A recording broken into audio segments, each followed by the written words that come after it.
올해부터 계속해서 위기를 맞이했었던 미국의 은행 시스템, 이런 미국의 은행업계에 대해서 조 바이든 대통령은 계속해서 이렇게 이야기를 했었죠. 미국의 은행업계는 안정적이다. 시스템은 안전하니 걱정하지 말라라고 개 돼지들에게 지속적으로 강조를 했었는데 실상은 어떻습니까? 지랄하고 자빠졌네. 오늘 미국의 지방은행들 난리가 났습니다. 주가가 계속해서 곤두박질 치면서 계속해서 은행업계가 흔들리는 것을 알 수가 있었는데요.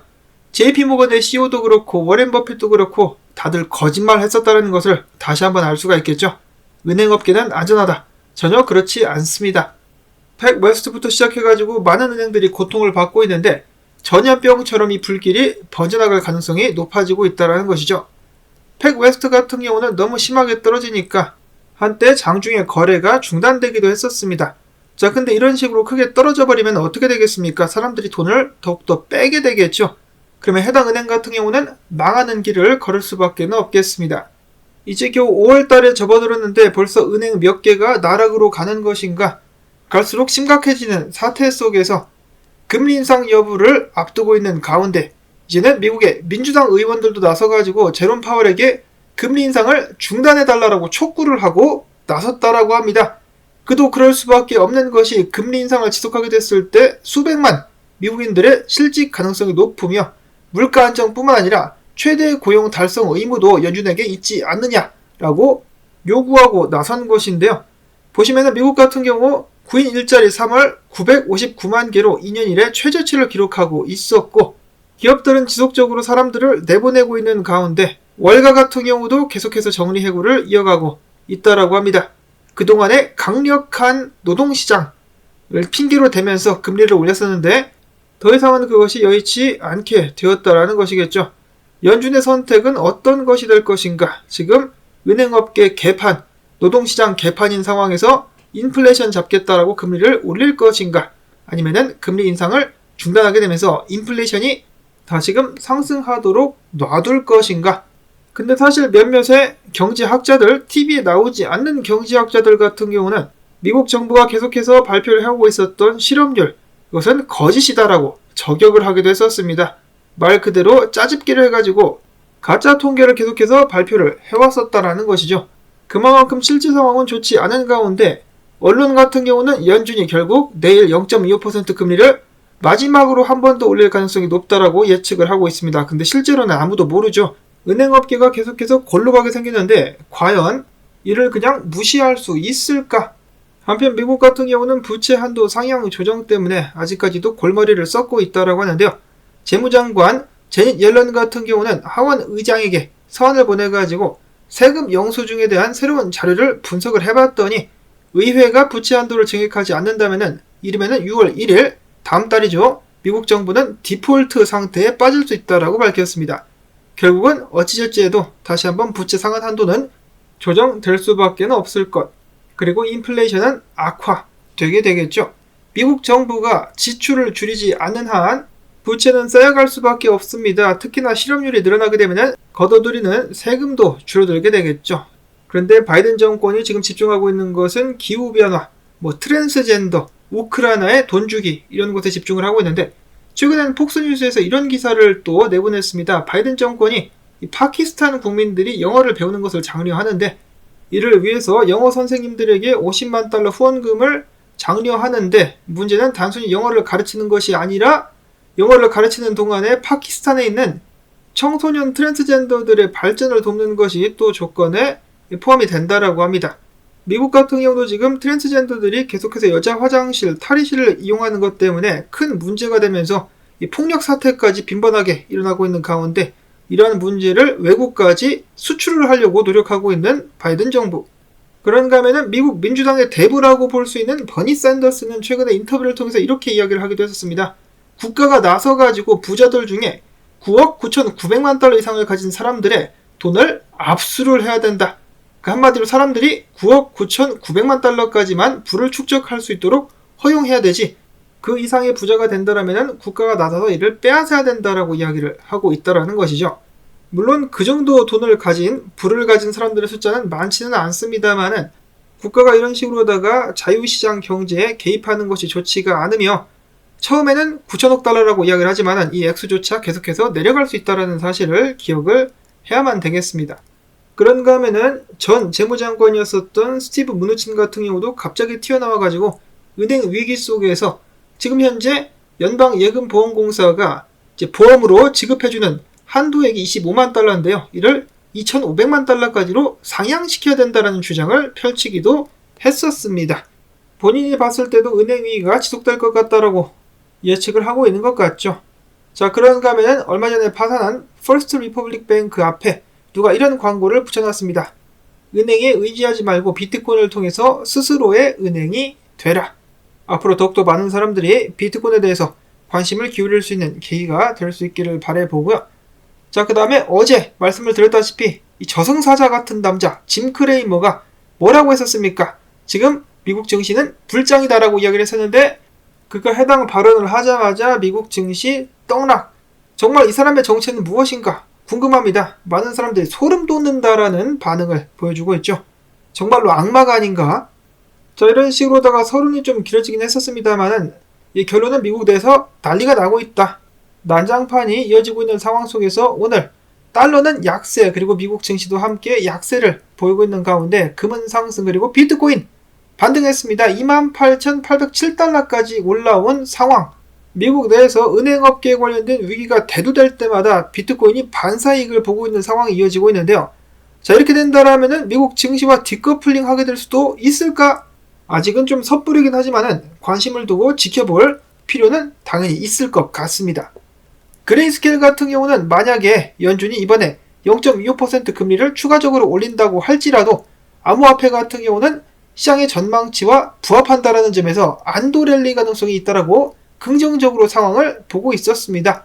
자, 그러면 만약에 중단한다라는 발표가 나오면은 어떻게 될까? 더욱더 큰 상승이 나올 수 있을까?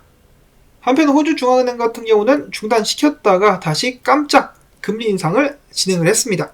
이유는 당연히 인플레이션 때문이었었다라고 하네요. 이어지는 비트코인 관련된 소식, 마이크로스트레지의 1분기 수익이 상승했습니다. 4억 6천만 달러, 비트코인이 70% 상승했을 때 해당 회사의 주가는 118% 올랐다. 비트코인 가즈아. 한편 채굴자들 같은 경우는 채굴하는 비트코인을 족족히 던지고 있다라고 하는데요. 크립토 퀀트 기고자이자 분석가인 크레이지 블록은 이야기하기를 비트코인 채굴자들에게 있어서 약세장은 끝나지 않았다.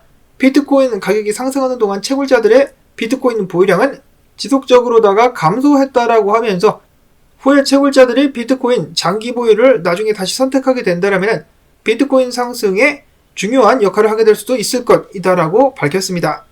이어지는 분석 보도록 하겠습니다. 게임 오브 트레이즈라는 분석가는 자신이 보고 있는 지표 구리와 금 비율과 S&P 500권의 상관관계를 보면서 구리와 금 비율 지표가 떨어졌을 때 이런 식으로 S&P 500이 상승하면서 다이버전스가 나오게 되면 이윽고 S&P 500 미국 증시가 훅 꺼지는 현상이 과거에 발생을 했었다. 이번에도 똑같은 상황이 벌어지고 있는데 이번에도 S&P 500 훅 떨구지 않겠느냐라는 불안감을 나타냈었습니다. 자, 그렇게 된다라면은 지금 상황에서 비트코인은 어느 정도로까지 영향을 받을까?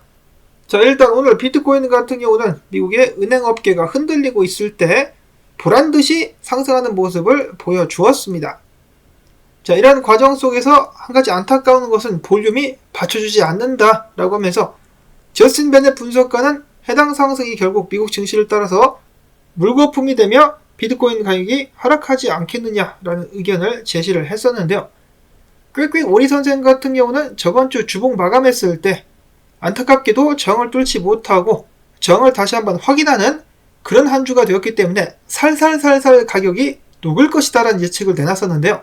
그 반면에 오늘 은행업계가 난장판이 나는 동시에 비트코인 가격이 반등을 하자 아마도 비트코인 가격을 다시 한번 3만 달러 위로 올릴 수 있는 동기는 이러한 은행업계의 위기가 될 수도 있을 것 같다라고 이야기를 하면서 일단 지금 당장 다시 포지션을 잡진 않겠지만은 만약에 은행업계가 계속해서 흔들리게 된다, 위기감이 고조된다라면 다시 한번 비트코인 매수를 진행하게 될 것이다라고 이야기를 했습니다. 원래 계획은 2만 달러까지 하락 혹은 3만 달러 위로 다시 안착했을 때 다시 들어가겠다라고 이야기를 했었는데 이제는 상황이 좀 더 바뀔 수 있다. 자, 이런 가운데서 비트코인 펀딩 레이트이 계속해서 마이너스를 기록하고 있다라고 합니다. 그만큼 사람들이 숏을 몰아치고 있기 때문에 조금 더 반등 이어질 수 있지 않을까, 그런 기대를 해볼 수가 있겠죠. 정말 세상은 요지경 난장판이 일어나는 상황 속에서 비트코인이 빛을 발할 수 있을 것인지 다시 한번 운명의 시간이 가까워져 오고 있습니다. 자, 그리고 앞에서 미국 소식이 너무 많아가지고 잠깐 뒤로 밀어놨었는데, 프랑스 같은 경우 시위가 이어지고 있습니다. 경찰과 시민들 간의 갈등. 자, 근데 이런 식으로다가 계속해서 난장판이 이어지게 된다면은 프랑스라는 국가가 다시금 회복을 하는데 시간이 어느 정도까지 걸릴지 전혀 알 수가 없겠죠. 나라가 뭐 망했다라고 보긴 좀 그렇지만은 크게 휘청이게 될 것 같습니다. 국가 경제가 마비된 상황 속에서 미래가 어둡다라면은 프랑스 시민들은 무엇을 해야 됩니까? 비트코인 사야죠. 반감기를 앞두고 프랑스 시민들 비트코인을 사야 합니다. 자, 다음으로 이더리움 거래소 하루 순 유입량이 대폭 늘어났습니다. 28만 5천 개의 이더리움이 거래소들로 흘러 들어왔다. 이거를 던질 수도 있거나 아니면은 선물 거래에 활용하게 될 수도 있겠죠. 자, 근데 좋은 소식은 일단 아닌 것 같고요. 자, 그 다음에 이더리움 같은 경우 업그레이드 후에 고래들의 이더리움 보유량이 지속적으로다가 감소하고 있다라고 합니다. 이더리움 고래들 1000개에서 10,000개를 보유한 고래들의 이더리움 보유량은 1416만 개에서 1403만 개 수준으로 떨어졌고요. 자, 그 다음에 상어 및 물고기 100개에서 1000개, 10개에서 100개 혹은 1개에서 10개를 보유하고 있었던 주주들 같은 경우도 이더리움 보유 물량이 지속적으로 하락하고 있는 모습이 목격이 됐다라고 합니다. 자, 다만 이더리움 1개 이하를 보유하고 있었던 주주들 같은 경우는 보유량이 10,000개 늘어나기도 했었다라고 하는데요. 이더리움 어제 그제 하락하게 되면서 상승 추세를 놓아주기도 했었는데 지금 다시 올라오려고 안간힘을 쓰고 있죠. 올라와가지고 상승을 과연 이어갈 수 있을 것인가. 만약에 비트코인이 크게 떨어지게 된다면 이더리움 역시도 하락을 피할 수 없을 것이다라는 당연한 예측들도 나오고 있습니다. 이어서는 개들을 제껴버린 개구리, 개코인들보다 훨씬 더 강세를 보여주고 엄청난 거래량을 기록하고 있는 페페, 개구락지 코인이 선물 거래소들에 하나둘씩 상장이 되고 있다고 합니다. 비트맥스 상장에 의해서 조만간에 바이낸스에도 상장이 되게 될 것이다 라는 소문들이 돌고 있는데요. 역시 거래량 앞에 장사 없다. 거래소들이 하나둘씩 페페를 상장을 하고 있습니다. 그런 와중 가운데 뉴욕에 있는 타임스퀘어에서 페페 코인 관련된 광고가 나오기도 했었다라고 하는데요. 자, 밈코인 열풍 언제까지 이어질 수 있을 것인가? 다음으로 해서 에이다 같은 경우 네트워크가 지난 4월 엄청난 성장세를 기록하면서 지갑 숫자가 100만 개 이상 급성장을 하기도 했었다라고 합니다. 차트 같은 경우는 지금 헤드앤숄더가 나올랑말랑 하고 있는데, 헤드앤숄더가 나오면은 당연히 굉장히 부정적이겠지만은 이 자리에서 반등하는 경우가 굉장히 많기 때문에 가격이 어떤 식으로 움직일지는 당연히 지속적으로 지켜봐야만 된다는 것인데, 아마도 내일 연준 발표 후에 방향성이 확실히 나오게 되지 않을까 싶습니다. 밑에 뚫고 내려가면은 추가적인 하락 어마어마하게 나올 수가 있기 때문에 참고를 하시고 또한 반등할 수 있기를 바라야 될 것 같고요. 다음으로 코인베이스에서 스페라 X 코인을 상장하기도 했었습니다. 마지막으로는 얼마 전에 한국 건강보험료 금액을 책정하는 데 있어가지고 암호화폐 보유량까지 계산에 넣어야 된다라고 해가지고 크게 논란을 나왔었던 똑같은 의원이 이번에는 공직자들 암호화폐 재산 공개법을 발의했다라고 합니다. 한마디로 공직자들이 암호화폐를 얼마나 들고 있는지 공개를 해야 된다는 것인데요. 자, 이런 것 같은 경우는 괜찮죠. 정치인들 중에 암호화폐에 어느 정도 투자를 하고 있는지 공개는 당연한 것이 아닌가 라는 생각이 들기도 하는데요. 그와 동시에 개 잡고 광고하는데 꼈었던 정치인들도 반드시 명단을 공개하고 그들이 그 대가로 얼마를 받아 처먹었는지 사람들이 꼭 알 수 있도록 해야만 되겠습니다. 이렇게 해서 준비한 정보들 여러분들께 전해드릴 수가 있었는데요. 제가 내일 영상을 만들 때 암호화폐 시장은 어떤 움직임을 기록하고 있을까? 저도 굉장히 기대 및 흥분이 많이 되고 있는데 여러분들께서도 변동성에 유의하실 수 있기를 바라면서 미국의 은행 위기 및 비트코인 가지야를 외쳐보며 저는 여기서 인사를 드리도록 하겠습니다. 오늘도 토마토 1당 챙겨주기, 광고 한 편만이라도 마지막까지 재생시켜주기 부탁을 드리면서 저는 내일 인사를 드리도록 할게요. 안녕히 계십시오.